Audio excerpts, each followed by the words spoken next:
So right here we've got a in-window DV LED mount. So it's only 1 metre wide by 2 metres high, but you're starting to see a lot of these applications where the screens need to be right up against a glass in a shop front window.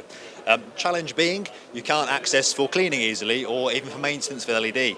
So BTEC is introducing the BT8390-RFB. It's a rolling floor plate that allows you to slide the entire LED wall backwards for maintenance.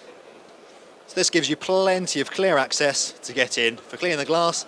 If you need to access and maintain any modules, replace any dead pixels, you've got storage inside there for power, you've got cable access, you've got nice safety tracer, nothing can get caught.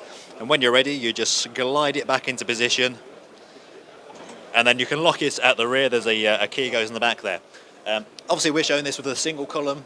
You can expand this to use multiple columns. It's not limited to just DV LED. This is using our standard System X columns here. So if you want to use it for an array of single LCD screens, a standard video wall application, this will all work on this same 8380 RFB. It's the retractable floor base. More information about all these products on our website. It's btecavmounts.com.